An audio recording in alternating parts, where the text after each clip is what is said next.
yo tengo la sensación, después de haber hecho todas estas investigaciones para el libro y demás, de que es posible que el propio Japón se esté perdiendo a sí mismo. Ujú. Y entonces en las ciudades, pues ahora nos encontramos la nueva mitología, la mitología del siglo XXI.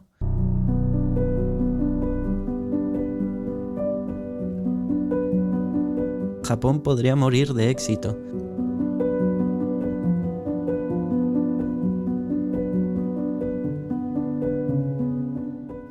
Bienvenidos a Lo Desconocido, soy David Barberá y hoy vamos a explorar una de esas culturas que nos resultan familiares a pesar de la distancia.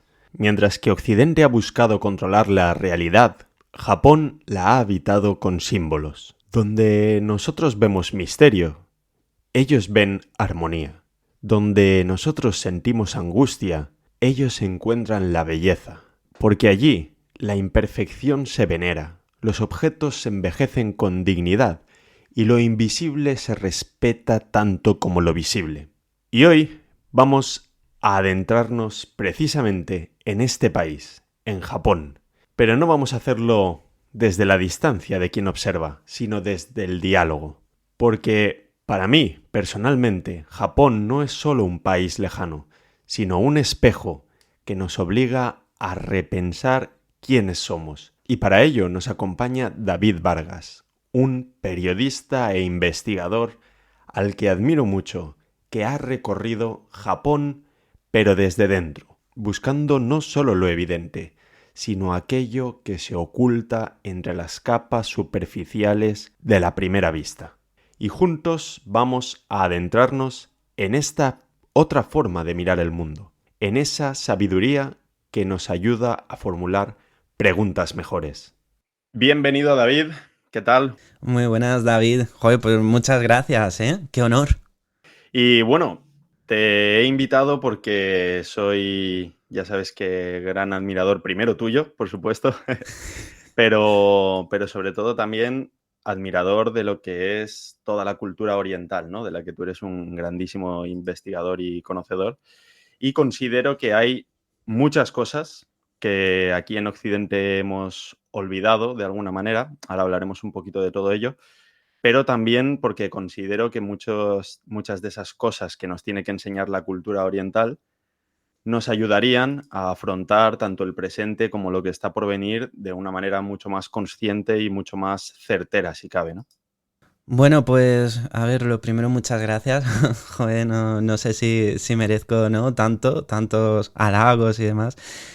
Yo al final, ¿no? También conociendo tu obra, los libros que tengo, ¿no? Que he leído tuyos, todo tu labor en lo desconocido, pues, joder, es que, pues yo creo que la admiración, ¿no? Es sino mutua.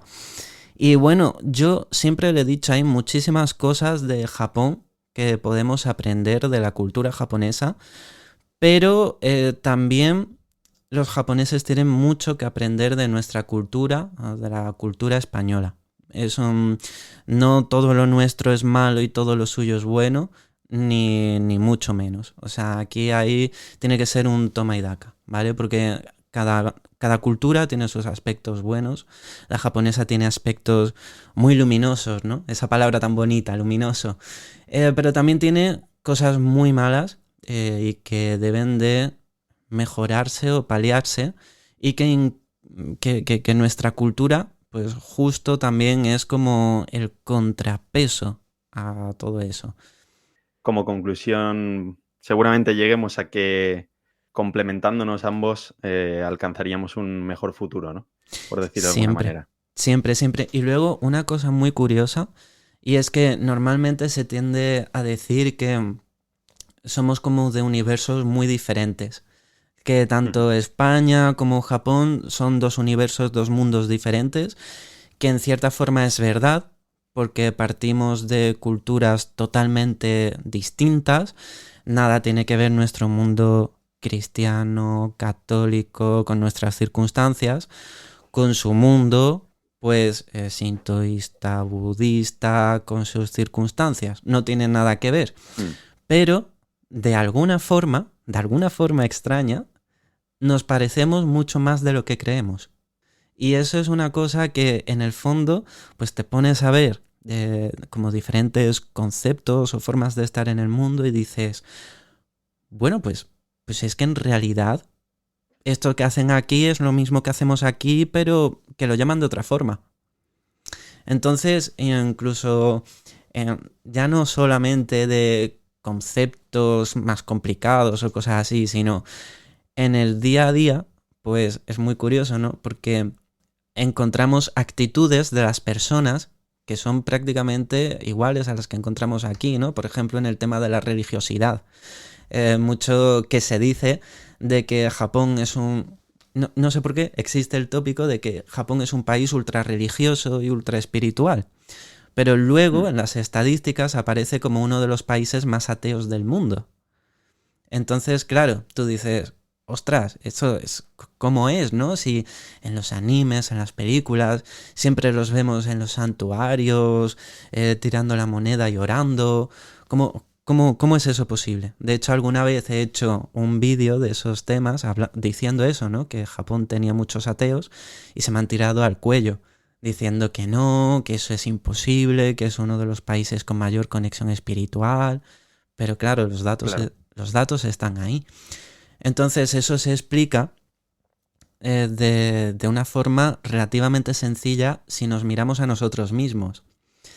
Yo soy de Sevilla y en Sevilla la Semana Santa se vive con devoción brutal.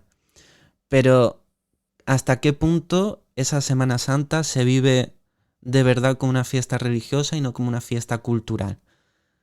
O Mm. sea, ese es el punto. ¿Hasta qué punto en Japón se hacen las cosas por religión y no por tradición? Y es lo Claro. mismo. Claro, es como el que tiene una estampita de la Virgen en el dormitorio, en la mesita, pero luego ni va a misa ni va a nada. Mm. Entonces, o también, ¿no? Momentos de estar como dando una charla, de una conferencia o algo así, estar hablando de los yokai y de que se acerque una mujer japonesa y empiece a sonreír diciendo, ¡oh, increíble! Pero con una sonrisa de, ¡qué cosa más tierna! ¿Sabes por qué? Porque también al final son sus historias de cuna, en cierta forma. Es como lo que les Claro. cuentan a ellos de pequeños y es como cierta nostalgia, ¿no? También esa cosa de decir, ostras, están hablando de esto aquí en España, en la otra, en la otra punta del mundo, ¿no? Esto es lo que les cuento yo a los hijos, como el hombre del saco, como eh, Mm. todos estos cuentos, ¿no? De que también daba muy mal rollo, ¿no? La mano negra, todos esos que se contaban, ¿no? Los asustaniños.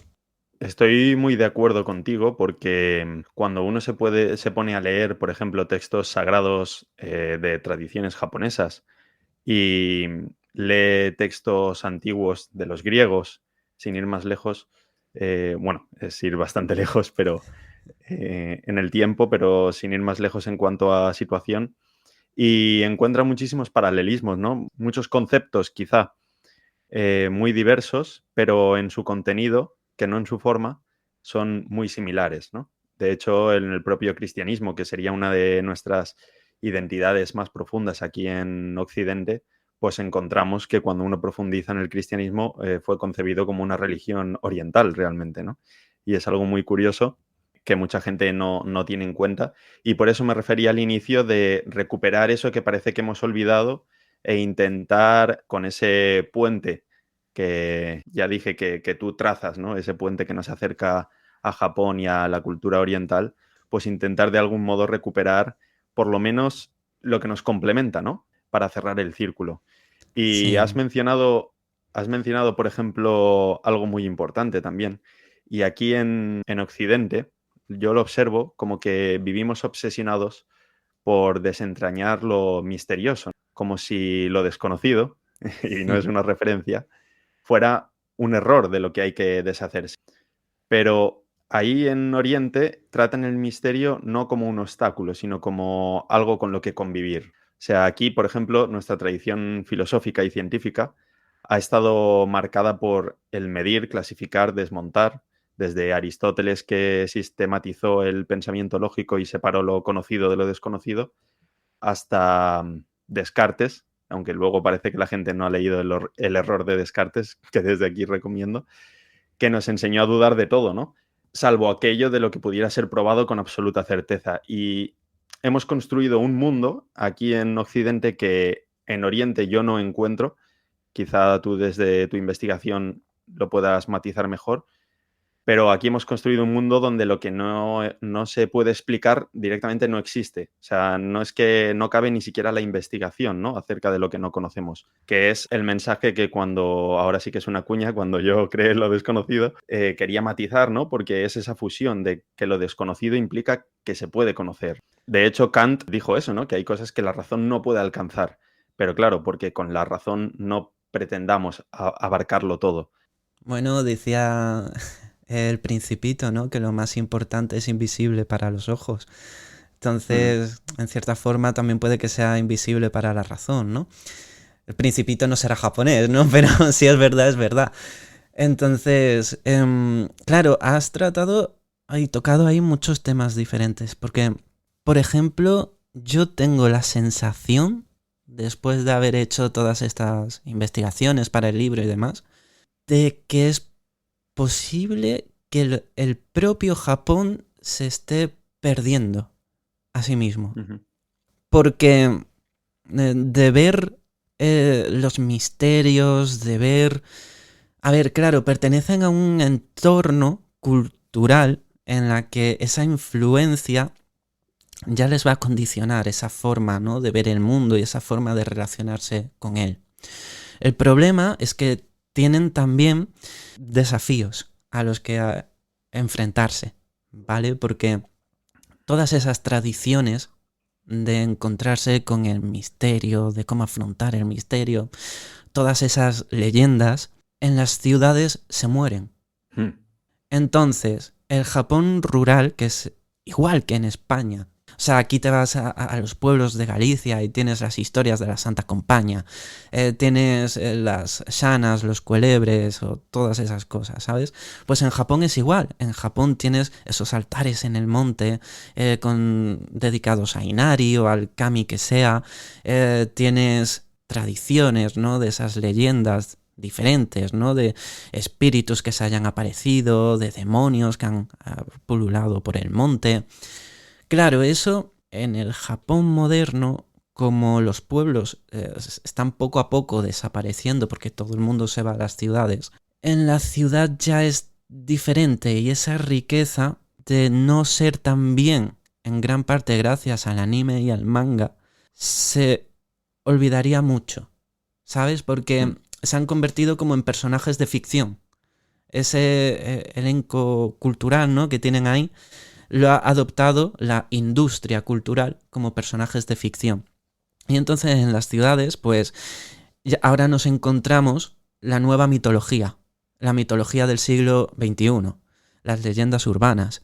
Nos encontramos a Hanako-san, nos encontramos al Teke-Teke, nos encontramos, pues, yo qué sé, los 7 misterios de la escuela, que todas las escuelas tienen, ¿sabes?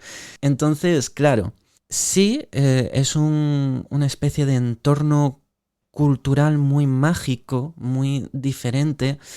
También una anécdota que lo cuenta aquí, y esto respecto a cómo en Japón conviven, ¿no?, con este misterio, con lo desconocido. Un libro que tengo aquí atrás, maravilloso, yo lo recomiendo mucho a todo aquel que quiera conocer sobre yokais. Yokai, guía ilustrada de monstruos y fantasmas de Japón, de Andrés Pérez Ryobó y Chiyo Chida. Bueno, pues Andrés Pérez Ryobó no es japonés, como el nombre indica, es español. Dice en uno de los momentos del libro que cuando llega a Japón, está en su casa allí con su mujer y se encuentran una serpiente, creo que era, muy grande en la casa. Entonces, en vez de matarla ni nada, vino la suegra y le dijo que la dejase en paz, que ese animal era el espíritu guardián de la casa. Entonces, que lo dejase vivir ahí tranquilamente. Entonces, claro, encontramos que en realidad es todo muy complejo, ¿sabes? Porque ¿Son los japoneses muy espirituales o conviven con el misterio de una forma? Es como que tiene diferentes capas y algunas se entremezclan, ¿no? Porque tienen esa mujer, ¿no? Que seguía esa cultura, ¿no? Del kami, de la protección del hogar, de convivir. Encontramos ese ejemplo. Luego se mezcla con esos cuentos para niños, ¿no? Que se mezcla con una visión un poco más frívola de los programas de televisión japoneses que también explotan estos temas desde el entretenimiento. Entonces, claro, yo creo que más que generalizar, ¿no? De que sean de una forma o de otra, yo creo que son entornos culturales que causan ciertas predisposiciones a afrontar la vida con una visión u otra. Y en eso yo creo que lo que más hace a Japón único en el mundo es el sintoísmo y su visión animista. Por lo que te estoy escuchando me recuerda a esas noticias que de alguna manera desde aquí se venden como un triunfo y parece ser que para la modernidad allí en Japón, en China y en otros países orientales que más o menos comparten, ¿no? Ciertas ideologías o ciertas formas de ver el mundo, de Tokio se occidentaliza, ¿no? O se abre a Occidente y cosas así. Sí, Y es un poquito lo que estábamos hablando al inicio, ¿no? De ese que en lugar de fusionar lo que nos haría más completos, que es la cultura de Occidente y Oriente, volverlas a unir de alguna manera, tenemos que quizá el ritmo acelerado de la modernidad está no solo occidentalizándolo, sino que está olvidando un poco, ¿no? Sus raíces, igual que nosotros empezamos a olvidarlo, ¿no? Con tantos siglos impactantes para nuestra historia, pero que también nos hizo olvidar un poquito el gran camino o el gran legado que nos dejaron los griegos, ¿no? Que ya sabes que yo desde mi posición sí, admiro mucho a los griegos, ¿no? Pero creo que me recuerda un poco, quizá con unos cuantos años de diferencia, pero sí a ese desgaste, ¿no? Que se hace en la historia de nuestras raíces y que la modernidad, pues de alguna manera está consumiendo, ¿no? O destruyendo o haciéndonos olvidar. Y por eso sí. creo que también es importante, ¿no? El hecho de que haya investigadores como tú que traten de desenterrar todas esas cosas y de alguna manera hacer aflorar lo que realmente el contenido, ¿no? Y la sustancia de lo que tienen esas historias o esos misterios que Sí. mantiene Japón y que quizá en las grandes ciudades pues se está perdiendo. Es que es curioso porque, por ejemplo, aquí en España yo veo mucho más, quizás es porque es donde estoy y me muevo, ¿no? Que es lo que veo. Mm. Pero aquí he visto muy fuerte el impacto de la posmodernidad y de la destrucción de todo lo antiguo. En plan, Ujú. directamente aquí lo antiguo hay que deconstruirlo. Odio la palabra deconstruir, yo personalmente, ¿vale? ¿Por qué? Porque realmente no es para construir algo mejor, es como para diseccionarlo, ¿sabes? Entonces, yo aquí he visto eso muchísimo, pero en Japón no he visto esa deconstrucción tanto. Allí lo que he visto es turistificación, Claro. convertirlo todo en parques de atracciones. O sea, Mm. de Tokio, llenarse todo de tiendas de comida rápida, las mismas que encontramos en todas las ciudades del mundo. De escuchar de gente que le cuesta encontrar un izakaya, que es el típico restaurante tradicional japonés, Mm. para comer. Turistas que van a Kioto se empiezan a hacer fotos con mujeres en kimono, pero esas mujeres son turistas que han alquilado el kimono en una tienda y son filipinas o chinas, que son sobre todo las que van a hacer eso. O sea, son sobre todo las que van por cantidad, ¿no? Y por cercanía a hacer turismo ahí, lo alquilan y la mayoría son así. Claro, llega el turista anglosajón o español europeo, se lo encuentra, lo ven asiático y se hacen la foto creyendo que son japoneses, pero no lo son. Masificación. Gente intentando subir al Fushimi Inari de Kioto, un templo súper famoso, y unas colas horrible. Entonces, yo ahí lo que veo es un reto muy grande de saber, o sea, de no morir de éxito. Dicen que en un libro leí que Japón podría morir de éxito si no sabe gestionar el turismo que se llega a convertir en un problema. Porque también, Mm. y yo esto por ejemplo lo he visto en Venecia, de convertir ciudades en parques de atracciones. De estar en Venecia en verano de viaje y a las 11 de la noche irnos un montón de turistas y las calles vacías. Porque todos los que estábamos ahí éramos turistas. Las ventanas de los edificios ni una sola encendida, todas apagadas porque no vivía nadie. Entonces, no sé, era decir, he estado todo el día en un parque de atracciones. Claro, es lo que te he dicho antes, ¿no? De esa manera de abrirse al mundo, quizá estén pagando el precio, ¿no? Y es un precio demasiado caro. Por eso quien quiera encontrar al Japón auténtico tiene que ir a los pueblos. Ujú. Tiene que alejarse del turismo o ir a ciudades menos turísticas. Claro. Claro, tú tienes esa visión, ¿no? De que lleva al periodista y al investigador que llevas dentro, ¿no? De hacer el análisis en la cresta de la actualidad, ¿no? Porque al final es con la primera imagen que accedes a Japón. Pero es verdad que cuando, por ejemplo, estudias el Zen, el conocimiento no se obtiene como aquí, con datos, con análisis, con ensayos. O sea, el maestro Zen, por ejemplo, no responde a las preguntas con explicaciones lógicas, ¿no? Ah, Allí tienen los koans, es esas como, frases sí. que desconciertan a la razón, ¿no? Y que, aunque puedas responder a esas preguntas, tienen muchísimas respuestas, ¿no? Y la mayoría de veces no son lógicas, precisamente porque requieren de un silencio, una reflexión y una profundización que de alguna manera sí que amplían tu razonamiento, porque al final articular una respuesta, para articularla tiene que pasar por la razón, ¿no? Y en el sintoísmo igual, como has dicho tú, con los kami, que no son fuerzas absolutas con reglas definidas como aquí las catalogamos o las etiquetamos, ¿no? Sino que son presencias misteriosas que pueden cambiar incluso según el contexto o el marco en el que se encuentren, ¿no? Y no hay ninguna necesidad de probar su existencia, sino que ya se consideran algo parte de la cultura. Sí.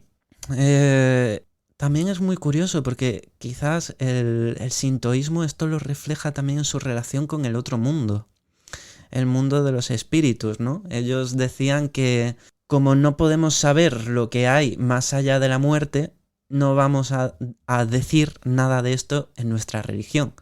Vamos a enfocarnos a lo que sabemos, que es lo que ocurre en este mundo.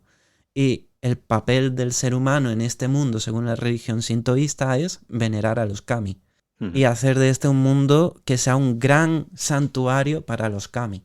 Entonces, yo nunca he visto nada en Japón que busque probar la existencia de los kami. A eso voy.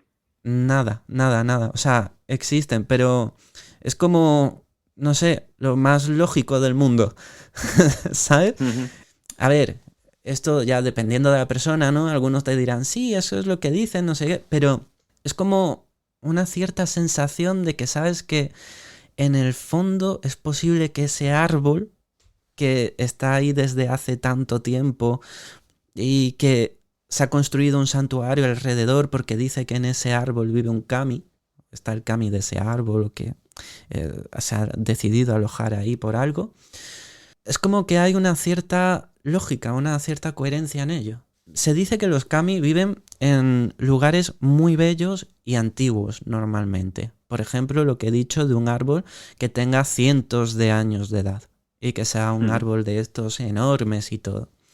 Entonces, un poco la filosofía que hay detrás de esto es no ver solo el árbol, ni tener una visión de, oh, pues, ¿qué de madera puedo sacar de este árbol si lo talo?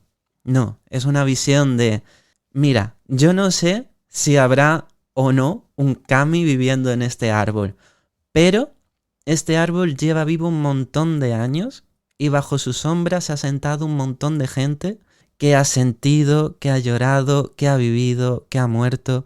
Solo por eso este árbol merece mi respeto. Y ese es un poco el sentimiento que hay detrás de todas estas creencias. Porque es un árbol, pero también puede ser una roca, no tiene por qué estar vivo. Puede ser una roca sagrada que quien pasa cerca, pues no sé, diga que le pasa algo, ¿no? Porque, a ver, hay rocas, ¿no? Que dicen que si te acercas mucho, pues te mueres y demás y van, van a verlas, entonces esas no. Pero aquí en España, pues por ejemplo, mira, se me ocurre hacer un paralelismo con los santos, ¿no? Que son imágenes veneradas. Entonces, Mm. no tiene, pero imaginemos que en vez de venerarlo como una representación desde un punto de vista de la cristiandad o algo así, tantísima gente ha pasado y ha estado ante él sintiendo fervor que solo por ese sentimiento ya merece mi respeto. Ya no se trata solo del respeto, sino... Has comentado muchas cosas de las que quería hablar contigo, pero vamos a seguir con esto y ahora retrocedemos un poquito en la conversación, pero es verdad Sí, porque desde el misticismo, por ejemplo, se sabe que los lugares de poder se encuentran o se crean, ¿no? También se pueden crear. Y hay muchísima gente que duda de las curaciones de Lourdes, de las curaciones de Fátima, y sin embargo se han dado y se han dado curaciones milagrosas en muchos otros sitios, ¿no? Incluso en el Palmar de Troya. Pero es precisamente por eso que hablabas, porque hay tantísima gente que ha pasado y ha impregnado de todo eso su energía que ha creado un lugar de poder, ¿no? Inevitablemente. Y sin embargo aquí, pues es eso, intentamos despreciarlo por un lado o admirarlo por otro, pero como si fuera una cuestión divina que nos trasciende y solo podemos personificar en un dios, ¿no? O en una religión. Y sin embargo, es algo que también me gustaría conocer tu punto de vista porque creo que es en eso que hablábamos al principio, no sé qué es mejor, si nuestra forma de ver las cosas o la forma que tienen en Oriente, ¿no? Pero es verdad que en Occidente la materia es solo eso, ¿no? Materia. Objetos sin vida, sin significado propio, sin nada más allá que su función. Pero como decías, en Oriente, en Japón concretamente, hay objetos que te pueden proteger, que pueden traer desgracia, pueden incluso desarrollar conciencia propia, ¿no? sí, Son entidades con las que interactuar de alguna manera, a pesar, y va más allá del respeto, ¿no? Porque ahora veremos que incluso en tu libro recoges varios conceptos que me gustaría que rescataras, porque me parecen sí. muy interesantes, pero es algo que se ha demostrado, ¿no? Y que yo también en mi libro demuestro en los campos mórficos, o sea, no hay materia inerte, o sea, olvidémonos de ese concepto y de lo que nos han querido vender, que viene muy bien para crear tecnología y masacrar a la naturaleza, ¿no? Pero realmente estamos haciendo atrocidades. Sin embargo, desde la filosofía griega hasta la ciencia de ahora, la materia ha sido tratada así, como algo inerte, sin voluntad. Ahora se ha demostrado que no, pero lo que hemos hablado muchas veces, ¿no? No se le da voz a eso que demuestra que no es así.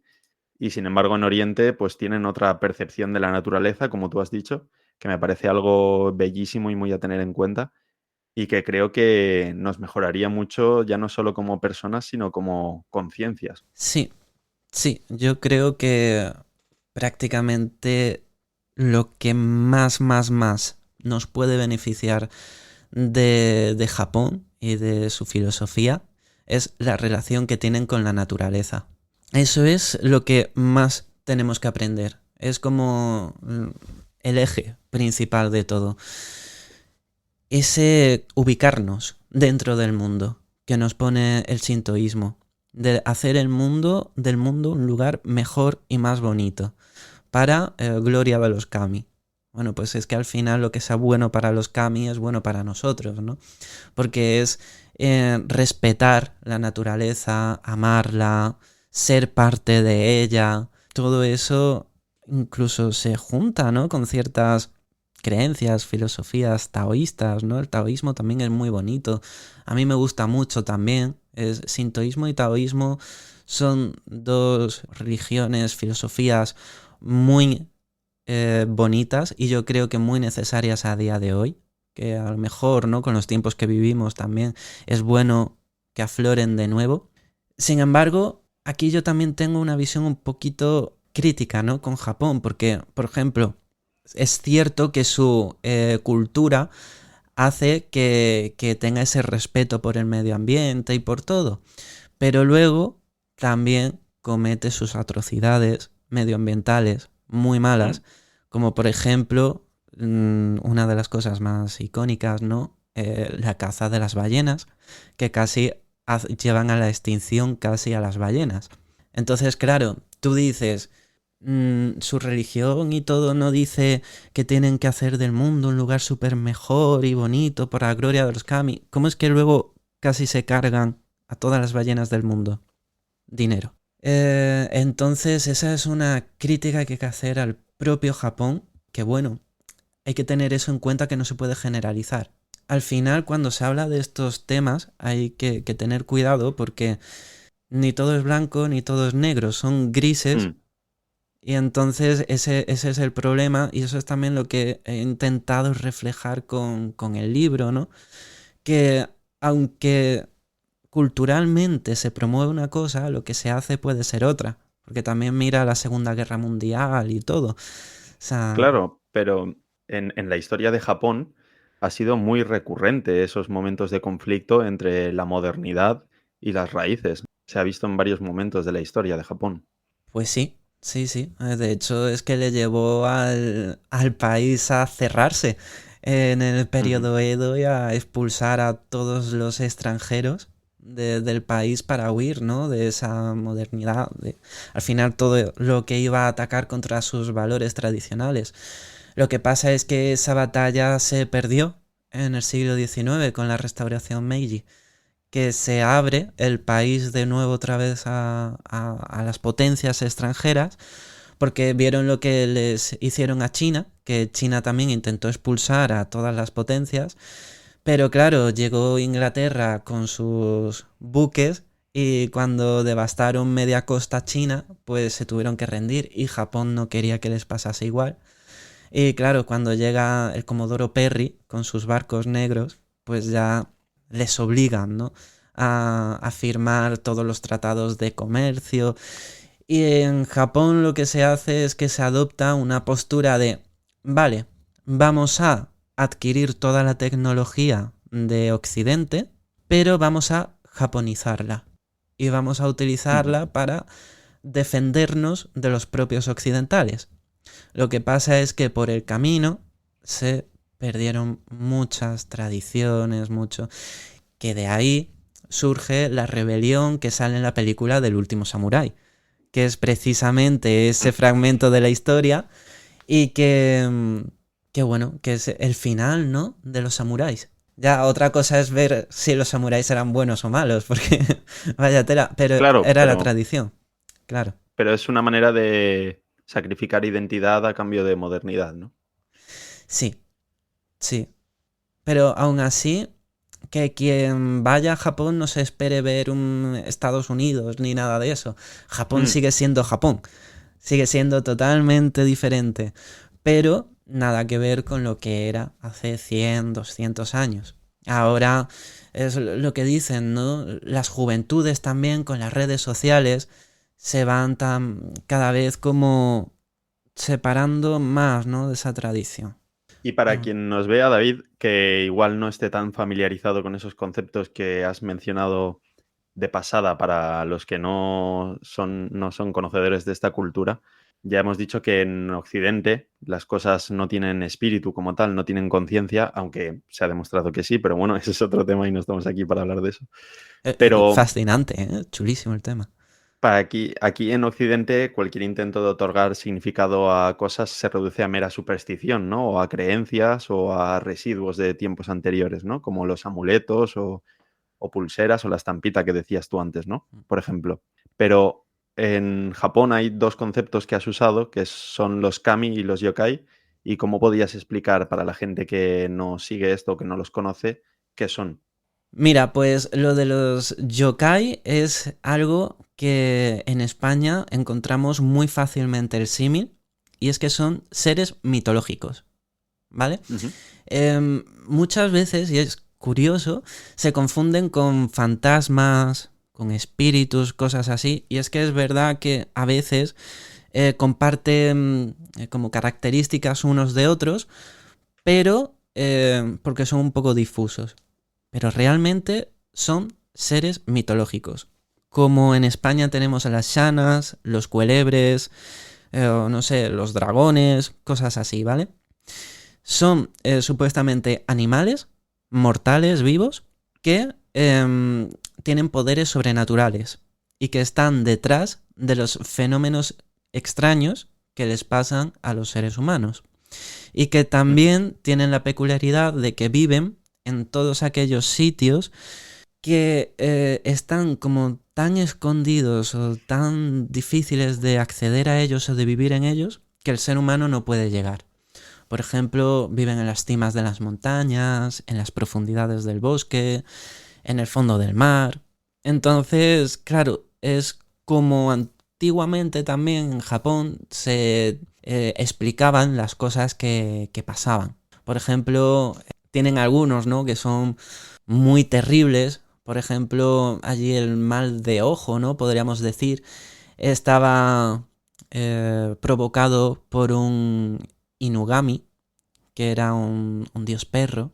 Entonces, claro, era una forma de decir que, bueno, el Inugami se hacía con unos rituales y demás. Y bueno, era una forma como de provocar la mala suerte, ¿no?, en una determinada familia para favorecer la tuya. Luego pues había algunos que los que hacían, ibas por la noche caminando en pleno verano, y claro, calor sofocante en Japón en verano, pues, y de pronto un golpe de frío. Entonces decían que ese golpe de frío lo había provocado un kitsune con sus poderes.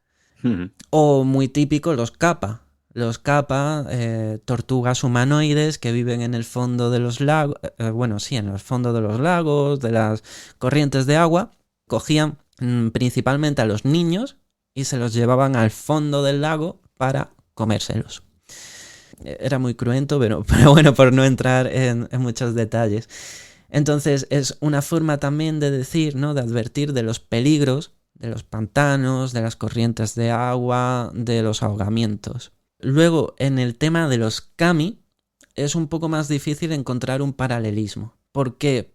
Porque se traduce normalmente como dios o como dioses, ¿vale? Porque los kami son los dioses de la religión shintoísta.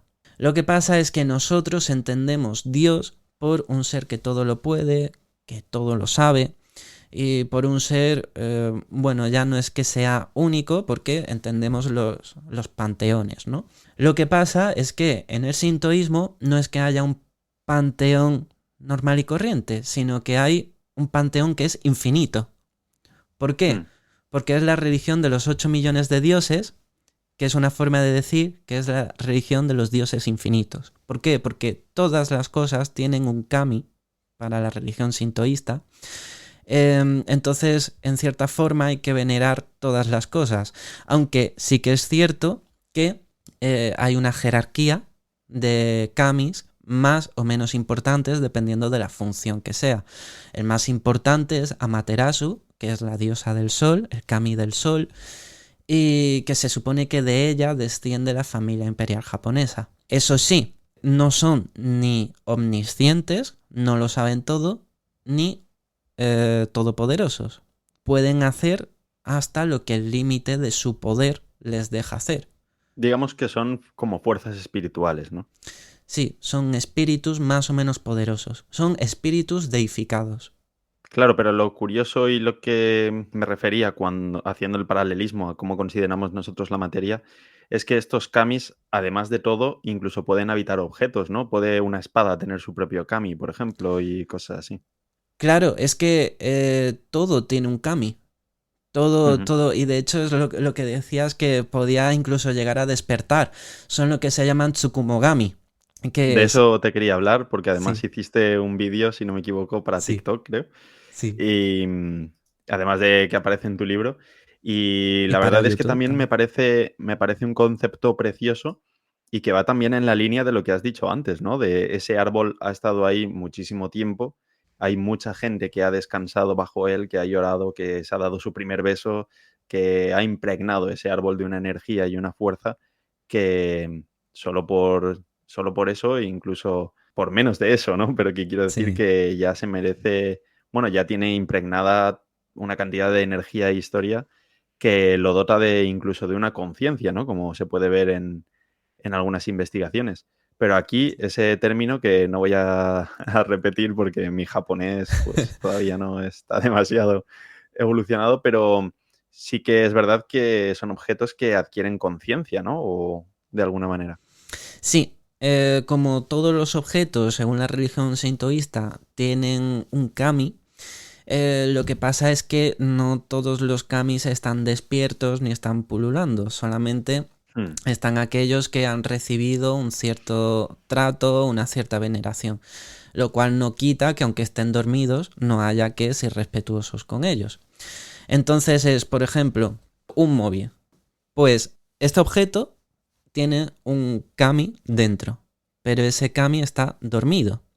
Cuando pasen 100 años, si ese objeto no se ha roto, ese kami despierta y se convierte en un tsukomogami. Ujú. Entonces, esto también, pues no todos, ¿no? Depende del uso y demás, porque la cosa es que los tsukomogami nacen por impregnación de la energía de las personas que han utilizado ese objeto. Es como que su energía va alimentando al kami que está dormido hasta que se ha alimentado lo suficiente como para despertarse del letargo en el que está. Entonces, si no se ha roto a los 100 años, pues puede manifestarse, si ha recibido lo suficiente. Normalmente eran, pues, yo que sé, azadas, sandalias, cosas que normalmente guardas en un trastero que son de tu abuelo o de tus abuelos y que cuando te das cuenta están pasando cosas raras en la casa y resulta que es que tal o cual objeto se ha convertido en un tsukomogami porque ya ha pasado los 100 años. Entonces, esto es un concepto precioso. A mí me gusta mucho porque es como muy de respetar, ¿no? Y de poner en valor. Y también me parece muy acertado esa idea de las energías, ¿no? Y de cómo somos capaces de impregnarlo todo alrededor nuestra. Es como que vamos dejando, ¿no? Partes de nosotros, en cierta forma o influyendo. Pero hay que tener en cuenta que aunque tú despiertes al kami, el kami puede ser bueno o puede ser malo. Hmm. Porque está en su propia naturaleza y tú esa naturaleza no sabes cuál es hasta que se despierta. Entonces, normalmente era algo que la posibilidad de que fuera malo era tan temido que surge también de ahí el que todos los años se hicieran las limpiezas de Año Nuevo para no solo purificar la casa, sino que si tenías algún objeto así que tú dices, ostras, es que esto ya hay que tener cuidado. Lo llevabas al santuario o al templo y ahí lo purificaban. Y se le daba, pues, eso, ¿no? También como un entierro digno. Por ejemplo, están los funerales, ¿no? De las agujas, que también hacen las costureras, que todas las agujas que se les parten mientras cosen, hay un templo que hace una fiesta en la que hacen un funeral para todas esas agujas. Entonces tú dices, ostras, ¿no? Pues qué detalle más curioso. Pues es que le están agradeciendo el sacrificio, prácticamente, y le están Ujú. agradeciendo todo lo que han podido trabajar con ellas. Yo creo que, sin que llegue a ser el mismo concepto, pero yo creo que todos hemos heredado un objeto o algo parecido y hemos sentido cosas, ¿no? Con ese objeto. Por lo menos a mí me pasa, ¿no? Yo tengo una pluma de mi abuelo, por ejemplo, y es otra cosa, ¿no? El hecho de sentirla. Y yo creo que sí que podemos ser testigos, ¿no? De esa impregnación energética que se hacen los objetos, que muchas veces, pues sí que parece que tengan vida propia, ¿no? Sí, yo soy...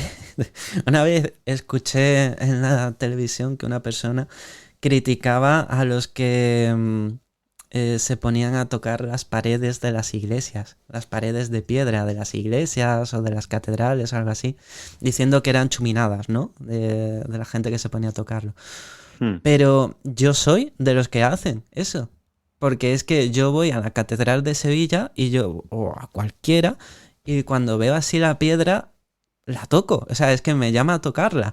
Bueno, todo esto se puede entender en el misterio de las catedrales, por ejemplo, de Fulcanelli, y de cómo la piedra y la roca tienen memoria, ¿no? Y por eso muchas veces, esto lo he contado alguna vez también, pero, por ejemplo, cuando me he mudado varias veces en mi vida y cuando buscas piso, es verdad que muchas veces entras en una casa y notas el ambiente o lo que se ha vivido ahí, ¿no? De alguna manera, o si notas la casa cargada a pesar de que tenga ventilación y todo eso, ¿no? Pero son como esas sensaciones. Recuerdo que me leí un libro de un agente del FBI que hablaba de que hay pruebas en una escena del crimen que no puedes recoger, porque cómo recoges el odio, el amor y esas cosas que ellos perciben, ¿no? Al enfrentarse con una escena del crimen.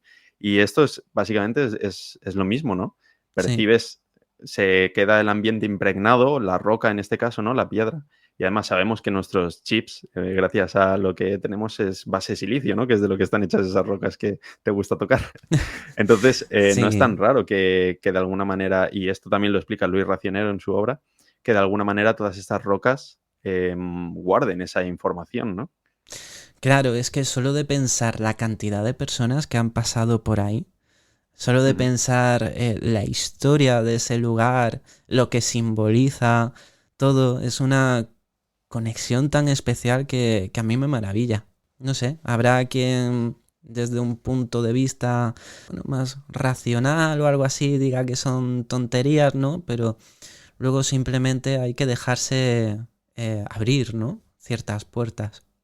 Claro, pero estoy de acuerdo, pero lo que es seguro es que aunque esto te parezca una estupidez, una tontería desde el punto de vista racional, a pesar de que, como ya hemos dicho, hay investigaciones que lo contradicen, pero aunque así lo parezca, ¿no? Que parece por esa tendencia en Occidente a considerarlo de supersticioso o de tal, lo que es seguro es que de alguna manera funciona. O sea, da igual lo que sea que haya detrás de eso, que si, por ejemplo, este libro lo tratas con respeto, como si tuviera un ser vivo dentro que no quieres despertar o que consideras que se puede comportar mal o bueno, o que de alguna manera está vivo, ¿no? Y lo tratas como tratarías a algo, a una mascota o algo que tienes vivo, no solo tu relación con ese libro va a ser mejor, sino que a ti te hace sentir mejor el hecho de respetar ese objeto y usarlo con cuidado y con mimo, y que también es una manera de entrenar de manera racional nuestro cerebro, ¿no? Porque el hecho de prestar atención a eso que estás haciendo, a eso que estás contemplando y a eso que vas a utilizar,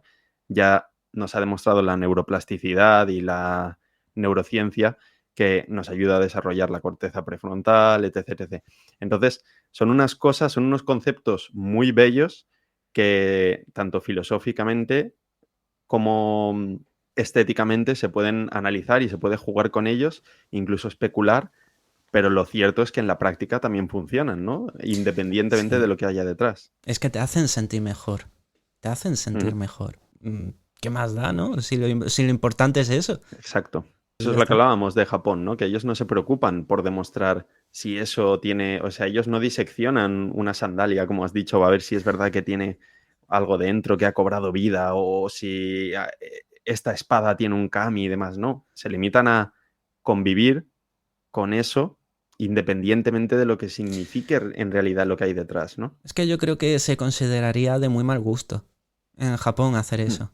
Yo creo que sería muy ofensivo hacer eso. Otras cosas hacen lo inimaginable, pero eso yo creo que podría ser ofensivo.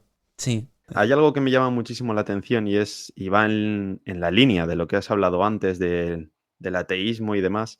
No sé si te imaginas por dónde voy, pero desde el punto de vista filosófico, de la parte que me toca, es muy llamativa y es algo que ya conocía, pero me llamó muchísimo la atención al leerlo en tu libro.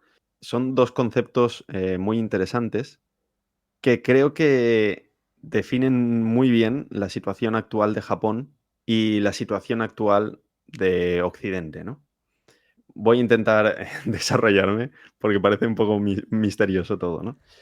Es verdad que estamos ante la pregunta más simple de todas, de quién soy, y es algo que desde Sócrates aquí lo tenemos en cuenta hasta luego Descartes, ¿no? Con el pienso, luego existo. Y aquí hemos tenido la identidad como algo interno, personal y separado del mundo exterior. Pero parece que, concretamente en Japón, la identidad no se construye solo desde el individuo, sino desde el lugar que ocupa, ¿no?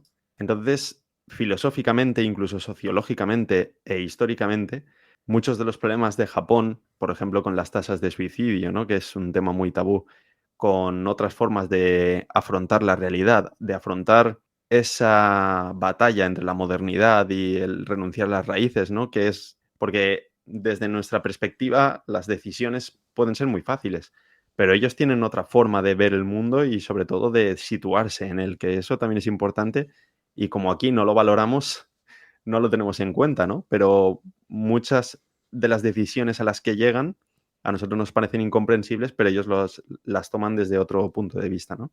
Entonces, ¿qué nos puedes contar acerca de esa manera que tienen ellos de sentirse, de identificarse a sí mismos, pero a la vez de tener esa doble identidad casi de pertenecer a un grupo o a una sociedad?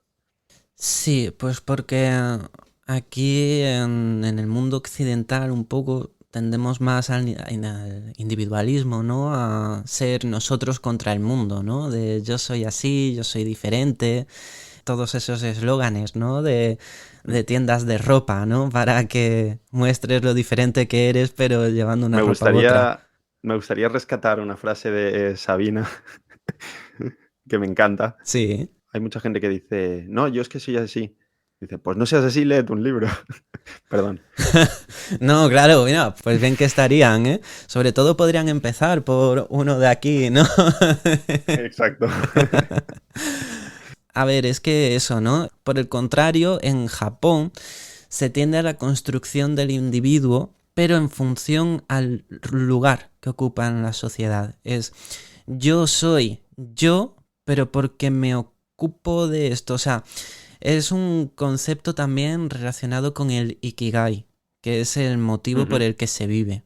Es ikigai vendría a ser como la razón por la que vives. Entonces el ikigai va cambiando a lo largo de la vida, pero al final, pues, si eres un trabajador que se pasa 16 horas al día, ¿no?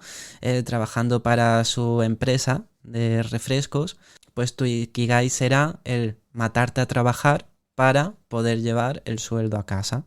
Entonces, claro, el problema es cuando llega un punto en el que ese ikigai ya desaparece y no se puede completar, ¿sabes? Porque has tocado ahí el tema de los suicidios y eso también es complicado porque hay muchos motivos. Por Ujú. ejemplo, imaginemos que eres un japonés, imaginemos que eres un japonés, ¿vale? Te lo pasas bastante bien durante la preescolar, primaria, en secundaria, te lo pasas súper bien también. En lo que es el instituto ya empiezas a matarte a estudiar para entrar en la universidad. En la universidad si entras, pues bastante bien, bastante relajado también con tus exámenes y demás, pero bien.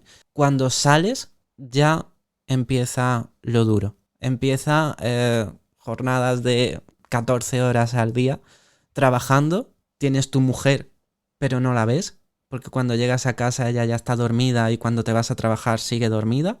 Sí, pero no es tanto, no es esa idea, ¿no? Tan ambiciosa como tiene, por ejemplo, Estados Unidos, sino que Japón es otra forma de verlo, ¿no? Sí, no es por amasar una fortuna ni nada de eso. Es como Ni siquiera por una... progresar, por ascender o por hacerse más grande. Que va. O sea, con suerte, claro, cada X tiempo pues te ascenderán en la empresa o cosas así. Pero es Ujú. más un concepto de una batalla. De tú eres un soldado de tu empresa y estáis en la guerra del negocio. Entonces, tú lo que estás ahí es partiéndote la cara para no defraudar a tus compañeros, ¿sabes? No es un concepto de voy a hacerme millonario. Es un concepto de voy a sacrificarme en esta batalla, ¿no? Del negocio. Y voy a hacer que también, ¿no? Mi jefe esté orgulloso. Es que hay como en Japón muchísimas medidas para, digamos, combatir de alguna manera tantos casos de suicidio, ¿no? Por ejemplo, una que escuché en un programa hace tiempo, no sé si seguirá vigente o si tú me puedes confirmar si es verdad o no, pero por ejemplo, cuando una persona se arroja a las vías del metro, es la familia la que tiene que costear todo lo que eso conlleva, ¿no? Tanto la limpieza como los retrasos de los metros, como, bueno, pues todo lo que se derive, ¿no? De ese accidente que has provocado. Entonces es una manera de como decirle, bueno, es verdad que si te suicidas tú no te enteras de nada, pero cuidado porque vas a hacer sufrir a toda esta gente, ¿no? Sí. Y considero que desde este punto de vista, así como antes hemos ido hemos alabado mucho, ¿no? La cultura oriental y hemos visto conceptos tan preciosos, creo que si aprendieran un poquito de filosofía reducirían muchísimo la tasa de suicidios, porque vemos que no solo se dan por eso, sino por, es verdad que aquí tenemos la culpa, pero allí tienen la deshonra, ¿no? Que es casi peor y casi más inmediata. Aquí, Sí, ¿no? Tenemos una culpa heredada tradicionalmente, sobre todo de la cultura cristiana, que esto también lo ha trabajado mucho Freud y demás, pero es que allí tienen la deshonra, la vergüenza, el deshonor y su consecuencia es muchísimo más grave, ¿no? Que la que claro. tenemos aquí. Y aquí también que el suicidio es tabú y es un Ujú. pecado. Allí no, allí la muerte no ha sido nunca tabú, de hecho ha sido algo que, Honorable. claro, es que tú podías ser el malo de la película que teniendo una muerte en cierta forma honorable ya se lavaba tu imagen de todo lo malo que hubieras hecho. Y de hecho Ujú. hay personajes en la historia de Japón que hicieron cosas malas, pero tuvieron una muerte honorable y hoy en día se les respeta por eso. Claro, por herencia de ese código de honor de los samuráis, de esa relación, ¿no?, más estrecha que han tenido con ellos. Es una forma también muchas veces el suicidio de transmitir un mensaje, de decir, de verdad, yo os estaba diciendo tal o cual de corazón. O también una forma de decir, lo siento mucho, también puede ser una disculpa. Pero es que al final luego es eso también, lo que estaba comentando del Ikigai, ¿no? Si tú eres un Ujú. salaryman que se ha pagado toda la vida combatiendo con su empresa, en Japón no hay jubilaciones. Entonces, cuando vas a los negocios, esos que te salen en los reels y todo, super monos, los abuelillos de 90 años haciendo croquetas, no hacen croquetas Bueno, eso porque te sale a quieren. ti que vives Bueno, en esa, sí, en porque esa me... burbuja Sí, internauta sí, sí, sí, sí, no, japonesa, pero a mí no ha totalmente, ¿eh? salido en la vida. Es mi cámara de eco eso. Sí, sí, bueno, pues los hay, ¿vale? Vídeos, ¿no? De abuelillos haciendo croquetas y demás en sus puestos. Y el vídeo en plan, ay, míralos qué monos, son ahí súper Claro, entrañables. pero es pura supervivencia, ¿no? Claro, es que si no, no tienen para vivir. Estas personas estarían súper a gustos jugando con sus nietos o haciendo cualquier otra cosa en la casa. Lo que pasa es que, primero, no se lo pueden permitir porque no tienen otro sueldo. Ujú. Segundo, se han estado haciendo eso toda su vida. Y es que cuando un japonés hace algo, es que no se dedica a otra cosa, si les quitas eso, ¿qué les queda? Entonces ese es el problema. Cuando se pierde ese ikigai también muchos se ven una carga, pierden el sentido a vivir, ¿no? Se desubican completamente y de ahí vienen también muchos casos de esos suicidios. Claro, pero ¿cómo se puede hacer esa dicotomía entre lo que tú sientes que eres y lo que representas para la sociedad? Porque aquí, por ejemplo, podemos tener la conciencia muy tranquila de alguna manera, no sé cómo explicarlo, pero, por ejemplo, una persona muy inteligente, muy capaz, muy todo, que se conforma quizá con, no sé, es que no quiero, no quiero menospreciar nada ni a nadie, claro, me estoy metiendo en un jardín. Pero no sé, imagínate a lo mejor un hornero, ¿no? O sea, una Sí, persona que se ha dedicado toda su vida a las matemáticas, ha resuelto no sé qué teorema, pero dice, bueno, es una vida que no me interesa, no me gusta y prefiero dedicarme a hacer pan con mi padre, ¿no? claro. Por ejemplo, son dos mundos muy distintos. Y sin embargo, él puede estar orgulloso de sí mismo, puede tener el respeto de su padre, pueden pasar muchísimas cosas, ¿no? Pero sobre todo no se va a poner en duda lo que él percibe de sí mismo. Pero allí en Japón es otra manera de entender eso. Claro, es que se entiende que tienes un deber para con la sociedad. Yo lo digo de una manera de como de ponernos en esa piel, ¿no? De Sí, entenderlo, pero que quiero decir, por ejemplo, una persona que está de oficinista, como has dicho, sí. entonces esa gente no está ajena a la realidad. Entonces, digamos que se retroalimenta a esa situación, porque al final tú estás haciendo un trabajo que también las personas que se dedican a ese trabajo mantienen un perfil muy parecido. Entonces, que tú te identifiques con otra cosa realmente a lo que representa ese trabajo, no sé si me estoy explicando, es que es algo un poco extraño, pero Sí, digamos que por va a ejemplo. limitar mucho el cómo te percibes a ti mismo a lo que te dedicas, ¿no? Sí, es que, claro, la sociedad japonesa, que es muy jerárquica también, y que te Ujú. marca mucho el camino, el ser una voz disidente, el ir contracorriente, el que todos los oficinistas vayan con su traje negro y que tú quieras ir con un traje rojo, ostras, ¿sabes? Yo creo que una vez lo dije, me preguntaron, estaba dando una charla sobre la Yakuza, que es la mafia japonesa, y yo les dije que como muchos japoneses miraban la Yakuza con cierta admiración, porque la Yakuza está súper mal vista, ¿vale? O sea, es Mm, horrible, son la mayor basura de la sociedad. Pero, en cierta forma, a la figura del Yakuza provoca cierta fascinación, porque en cierta forma son libres. Porque claro, se ha van salido del molde. se han salido del molde de la sociedad japonesa. Entonces me preguntaron, ¿pero qué pasa? ¿Los yakuza son libres? No. La yakuza tiene unos códigos brutales, pero está formada por gente que ha elegido su propio yugo. Hmm. Entonces, esa es la diferencia. Y yo tengo ahí un libro de las memorias de un yakuza que lo escribe el que es el doctor que atiende al Yakuza antes de morir, pues el Yakuza le va contando su vida. Y el doctor dice al final del libro, spoiler, pero bueno, me he pasado 20 años de mi vida yendo todos los días a la consulta. De vuelta, de vez en cuando, iba por el monte para despejarme, pero antes de que me diera cuenta ya estaba otra vez pasando consulta. No puedo deciros lo que significó para mí conocer a este hombre. Claro, lo entiendo. Fíjate que lo entiendo. Claro.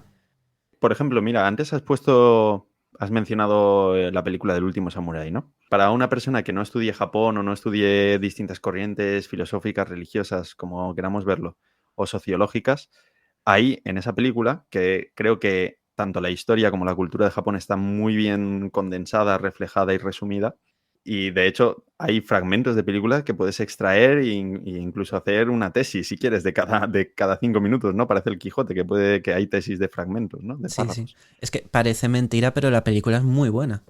Sí, sí. Por ejemplo, a lo que yo iba antes entre esa diferencia de la identidad personal y la identidad que formas para la sociedad, encontramos el ejemplo perfecto en el emperador, por ejemplo. Porque el emperador está considerado o venerado casi como un dios y la posición que ocupa en la sociedad es la de un dios y lo respetan como si fuera un dios propiamente dicho. Pero sin embargo, él interiormente no está ajeno a la realidad y él sabe que no es un dios. Pero sin embargo, adopta una personalidad que le hace comportarse como un dios y reflejarse como un dios. Y esa dualidad interior creo que también es la causante de muchísimos conflictos y muchísimos problemas, tanto de salud mental como social. Claro. Bueno, sí, es que el emperador, hasta que no pierde Japón la Segunda Guerra Mundial, era una figura que era un dios en la Pero tierra. Era él Dios sabía allí. que sangraba, por ejemplo, ¿no? Claro, claro. Entonces, son cosas que no se pueden negar y que te mantienen, o sea, no puedes estar ajeno a la realidad se impone por sí sola, ¿no? Él debía de tener esa dualidad dentro de sí. Sí. Al final también es que es importante, ¿no? Encontrar ese Ikigai y que sea como un punto medio, un punto de encuentro. Y que también se vaya negociando, ¿no? A lo largo de la vida. Y que sea realmente entre aquello que la sociedad necesita y aquello que tú estás dispuesto a dar y que te haga feliz. Porque al final, si no, es lo que dices, esos conflictos, ¿no? De personalidad, esos acaban en cosas muy graves. Me recuerda, ¿no? Siempre cuando se descubre que el emperador era un humano, ¿no? Es cuando da su primer discurso por la radio para anunciar que Japón se había rendido. Los japoneses lloraban no por haber perdido la guerra, sino por escuchar que su emperador, que era un dios, tenía voz de humano. Claro, ¿ves? Es que eso es una incoherencia en sí misma, ya no en los demás, porque cada uno, o sea, la cultura se desarrolla como se desarrolla y los sistemas jerárquicos pues también se establecen como se establecen, ¿no? Y no vamos a discutir nosotros, que hemos vivido una dictadura hace menos de un siglo, de qué va el rollo, ¿no? Pero es verdad que dentro de ese emperador él era perfectamente consciente de que era humano como absolutamente todos los demás. Y si no, pues también tiene un problema de salud mental porque directamente está disociado de la realidad, ¿no? Entonces, lo mires por donde lo Sí. mires, A hay un a conflicto eso ahí. me refería también de lo que tienen que aprender los japoneses de nosotros. Ujú. De, Claro, a eso iba. Que claro. todo esto se sanaría con un poquito de filosofía, ¿no? Y filosofía, pero española, ¿sabes? De esa forma de Española, ser espontánea, emocional, ¿sabes? pero filosofía griega, ¿no? El conócete a ti mismo y el hecho de que es muchísimo más importante que llegues a tu ser, que es básicamente lo que promueve el budismo, ¿no? A pesar de contradictorio a todo lo demás, pero Sí, es verdad que el budismo te ayuda a encontrarte primero a saber quién eres, aunque luego te diluyes, digamos, ¿no? Pierdes sí, ese un poquito ese ego y como esa anécdota, ¿no? Que hay con Buda, que el emperador le dice, ¿quién eres? Y dice, no lo sé. No es claro. que Buda no se conociera a sí mismo, ¿no? Sino que dentro de él no existía la dualidad entre el observado y el observador, y por eso es incapaz de definirse, porque no tiene dos entidades dentro de él, no puede crear la dualidad, ¿no? Él era uno con todo lo demás. Hasta que llegas a ese momento, es verdad que sí que tienes que observarte, ¿no? Sí que tienes que conocerte, e inevitablemente se genera la dualidad entre el observador y el observado.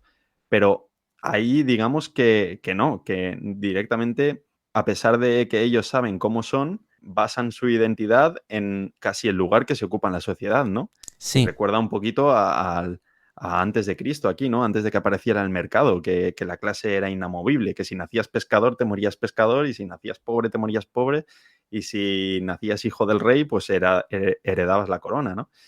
Entonces es una manera que no te planteas quién eres, no te planteas qué quieres en la vida ni qué buscas aprender, ¿no?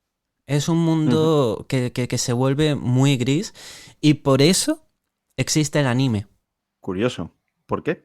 Desarrolla esa observación. Yo, eso es una conclusión a la que he llegado después de ver Sí, cómo funcionan los japoneses con el anime. Si te fijas, la mayoría son protagonistas de instituto, así normalmente enfocado a un público masculino, ¿no? Con muchos elementos sexuales y... perdón. Sí, Una pregunta quizá ofensiva, ¿vale? sí, cuéntame. ¿Y en Japón los adultos consumen anime? Sí, pero mucho. ¿Cómo se percibe allí el anime? No tengo ni idea. ¿No se percibe como unos dibujos No. para niños o para... El anime hecho para niños se percibe como series para niños, Ujú. Doraemon, Shin-Chan, todos esos, Terreno pero pantanoso este. claro, pero luego el anime que ya toca otros temas, o sea, es Vale, que el anime no son series de dibujitos para niños, eso es lo que se vale. cree aquí en España porque no se tiene esa noción, ¿no? El anime no es que sea para niños, el anime es una forma de contar las historias. Vale. Bueno, Es, digamos que el manga sería previo al anime, el ¿no? manga es previo, sí, sí, el manga Ujú. es bastante previo. Del periodo Edo y demás, pues ya tiene ahí sus comienzos, que sí que era en un principio para niños, a través de historias de fantasmas, entretenimiento y demás. Pues la mayoría de los animes tienen a los protagonistas chavales de instituto. ¿Qué pasa? Que el instituto, secundaria y demás suele ser la época más bonita de las vidas de los japoneses, porque es justo antes de entrar al mercado laboral. Menos presión, ¿no? Quizá. Menos presión, libertad, pero también la época de los primeros amores. Es Ujú. la época idealizada. ¿Qué pasa? La realidad de los institutos japoneses no es la que sale en los animes. En los institutos japoneses, de hecho, en algunos está prohibido incluso el tener pareja. Hay muchísimos colegios que son solo de chicas y otros que son solo de chicos. Entonces, claro, está también muy mitificado. Pero ¿qué es la cosa? Que está pensado también para un público que es un oficinista que vive una vida gris y que encuentra consuelo en esas historias de ficción que le recuerdan a su infancia o a una infancia que no fue pero que pudo haber sido. Entonces los propios japoneses te lo dicen. ¿Por qué el anime es tan colorido? Para transmitir alegría. ¿Por qué? Porque su mundo es triste. Es que eso es bastante lamentable, ¿no? Es muy... Pero es que, Por supuesto, ya y admitan y sobre todo den por sentado que el público objetivo es un público deprimido. O sea, tienen una sociedad deprimida y encapsulada en unas ideas que no corresponden realmente con lo que es la personalidad de la persona, ¿no? Está cumpliendo con un cometido prácticamente heredado por la sociedad sí. que no tiene nada que ver con su sentido de vida. ¿Sabes cuál es el tipo de anime que llega siendo líder los últimos... Creo que irá ya por 6 años o así. Ni El idea. Isekai. Eso, quien conozca de anime ahora mismo igual se empieza a reír. El Isekai es un género dentro del anime que consiste que el protagonista es un oficinista japonés que por un motivo u otro muere en el primer capítulo, en los primeros minutos, y entonces Dios le premia con una nueva vida en otro mundo. Y ahora, de esa vida gris que tenía al principio del capítulo en el Japón como oficinista, lo llevan a un mundo de fantasía en el que es un mago superpoderoso y que tiene una vida súper feliz, nadie está por encima de él, es libre, es completamente libre. Una especie de fantasía para el espectador, ¿no? Claro, es placebo. Es decir, Ujú. es darle esperanza al oficinista de decir, bueno, aunque mi vida sea una basura, tengo la esperanza de que cuando me muera podré vivir lo mismo que el protagonista del anime. Es que es un poco triste, sí. Es que Bastante triste. cuando ves estas cosas de Japón, se te explica por qué el trasfondo de muchas de las cosas que hacen es triste. Claro, también lo que hemos hablado antes, ¿no? Que al final todo se impregna de la energía de... Claro. Sí, lo que se respira allí es un ambiente así de tristeza y desolación y desilusión, porque al final es que es muy difícil, ¿no? Encontrar a una persona que tiene tan identificada la vida como con un cometido tan simple como el hecho de ser oficinista, ¿no? Una cosa de estas que has dicho antes. Sí, mira qué curioso también, David, el fenómeno de las idols en Japón. No Eh, lo conozco.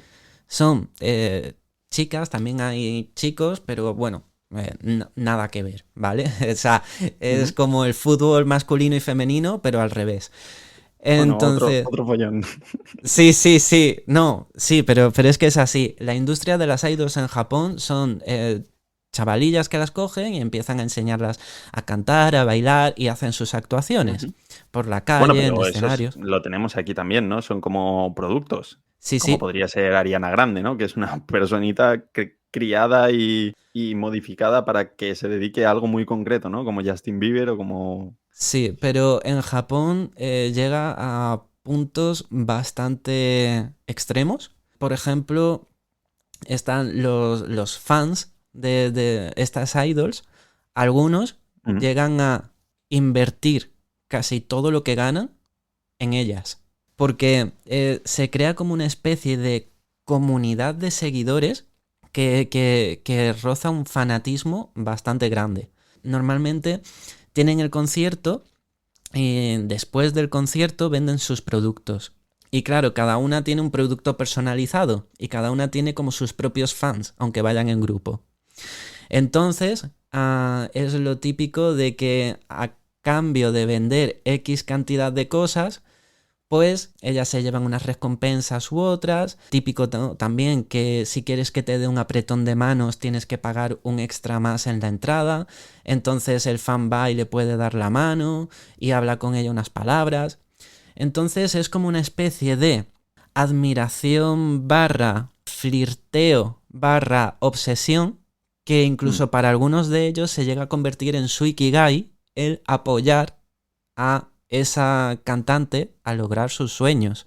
Más allá de la crítica que se puede hacer a los que consumen eso, o de los que son clientes de alguna manera, o no, no sé ni cómo llamarlo, pero bueno. El problema real está en el hecho de que se crea, ¿no? Digamos, esa persona se crea para ese cometido, de ser una idol, ¿no? Creo que has dicho. Sí, Y esa persona no tiene otra vida que el hecho de ser eso, ¿no? a ver, realmente el problema que yo veo ahí es la soledad, ¿no? de una sociedad que tiene que crear todo eso para animarse, ¿no? Para hacerse como más bonita, ¿no? Porque también el seguidor, pues muchas veces es una figura que culturalmente se identifica como alguien muy deprimido, muy solitario. Pero digamos que para darle un producto a ese seguidor deprimido, estás sacrificando la vida Sí, de una persona. sí, muy, muy bestia, ¿eh? Porque también se les prohíbe tener novio. Claro, Ganan dinero a cambio de, pero bueno, si es claro, que ese dinero no lo disfrutan por claro. nada, porque No, y no las son libres, empresas también son... son brutales, hacen Ujú. de todo con ellas porque les obligan a jornadas de ensayos súper bestias, incluso llegan a abusar de ellas, algún productor, ellas mismas llegan a acostarse con muchos de sus fans a cambio de que vayan a más conciertos y les sigan comprando más y más. Sí, entiendo. Entonces, claro, es un, un juego peligroso. Como decía al inicio, todo eso de lo que hemos hablado hoy está recogido en Japón Oculto, un pedazo de libro que la verdad es que valoro mucho el trabajo que has hecho. Y mi última cuestión va por ahí, David. ¿Cómo ha sido? O sea, ¿qué has de todas estas conclusiones, ¿no?, que se pueden sacar de esta charla, de lo que te ha llevado a escribir el libro, de tu experiencia, de todo el proceso que conlleva escribir un libro, que no es solo el hecho de escribirlo, sino el haberlo vivido desde toda tu vida, ¿no? Como espectador, ¿no? De contemplar lo que es Japón y la cultura japonesa y lo que te ha llevado a decir en un momento, decir, ok, ya sé un montón de cosas y además de eso quiero compartirlo con los demás porque encuentro aquí algo con verdadero contenido y utilidad para los demás, ¿no? Y además de todas esas conclusiones que has interiorizado en tu propia vida tras la publicación del libro. Pues lo primero de todo ha sido un trabajazo el libro, que ha visto la luz también gracias a ti, David, ¿eh? Bueno, Que todo hay que decirlo, que también ha sido trabajazo tuyo. ¿Eh? es verdad que aquí pone lo desconocido Ahí está, ahí y está. la verdad es que es un trabajo del que me Ah, siento muy orgulloso, ¿no? También, porque es algo que de alguna manera hay un poquito de mí aquí, ¿no? Un poquito como claro, claro. los conceptos que hemos dicho antes, ¿no? Sí, se convertirá el libro en Sukumogami algún día. Exacto, estaré yo ahí dentro charlando contigo. Seguiremos, esta charla seguirá aquí entre las páginas. Pero para la versión premium, para los que se suscriban. Exacto. Pues yo he interiorizado sobre todo la forma de relacionarme con el mundo. Yo eso es lo que más he interiorizado de Japón. Es que desde que nací he estado viendo cosas de Japón, rodeado de cultura japonesa y no sé, es que para mí era normal, Claro. era normal. Y pues me gustaba mucho el misterio y claro, me hice periodista y de pronto dije, oye, ¿y misterios de Japón? Y me dio por ahí, me dio por empezar a buscar, no había nada. Y claro, como no había nada, pues dije, joder, ¿no? Pues qué cosas, porque hay muchísimo de otros temas y de Japón prácticamente nada. Entonces, pues dije, oye, pues este vacío habrá que llenarlo, ¿no? Y al final ha sido un viaje muy bonito en el que he descubierto un Japón totalmente desconocido, un Japón muy lejano de todos los recorridos turísticos, un Japón que curiosamente, y yo no lo sabía, también estaba muy presente en ciertas cosas que había estado viendo desde pequeño, y un Japón que es como mucho más auténtico y mucho más ancestral. Y es como completar, ¿no? Con muchas lascas más lo que estamos viendo de Japón. Porque si no, tenemos solo la mirada de turista, la mirada de lo Claro. que nos quieren enseñar, ¿no? Y al final con esto dices, claro, pero es que detrás de esto hay un montón, ¿no? De ahí también el título, ¿no? De Japón oculto, porque ya Claro. no es solo que trate de misterios, sino de que también hay cosas que no están a simple vista, ¿no? Claro, y eso es lo que he intentado enlazar todo el tiempo, porque hay muchos misterios que es que enlazan directamente con la sociedad japonesa. Y por lo que dices y por lo que he podido observar al leer el libro, me hubiera gustado también ponerlo en el prólogo, porque por cierto sí, he escrito el prólogo, pero por lo que se percibe al leer es un libro sin tesis y es un libro con el a posteriori que decía Hegel, ¿no? Porque tú es verdad que tenías una visión preconcebida de Japón, de todo lo que habías admirado y seguido durante tanto tiempo, pero es verdad que el libro lo encaras desde una investigación de decir, ok, no sé nada de esto, vamos a ver qué hay aquí, ¿no? Es que eso es el periodismo. Ujú. es, es lo que he querido hacer, es pues eso, contar la historia de ese misterio, intentar escarbar, ¿no?, un poco en la historia de a ver de dónde puede haber surgido y después dar todas las versiones y que ya sea el lector al final el que acabe sacando sus propias conclusiones, ¿no? Yo al final de cada capítulo, como sabes, no hago una pequeña reflexión sobre cómo me ha afectado a mí personalmente. Realmente eso no influye en lo que es la historia, ¿no?, que cuento de cómo enlaza con Japón, porque también es un poco un viaje que he ido haciendo yo mientras investigaba para el libro, de descubrir, ¿no?, facetas nuevas de Japón, problemáticas nuevas de Japón. Y bueno, al final es que es también un ejercicio, ¿no?, de honestidad con el lector.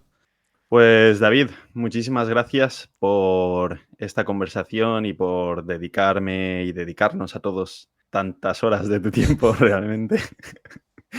No, hombre. Y ha sido totalmente un placer y tenía muchísimas ganas de que esto se llevara a cabo porque creo que se puede aprender mucho de lo que nos has contado de Japón y de cómo perciben allí distintas cuestiones de la realidad.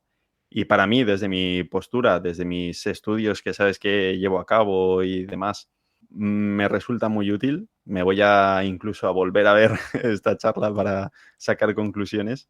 Bueno, joder, pues David, ha sido todo un honor para mí venir a tu canal de YouTube, poder hablar contigo de estos temas. Y oye, yo encantadísimo y cuando quieras aquí me tienes siempre para hablar de Japón o de cualquier otra cosa.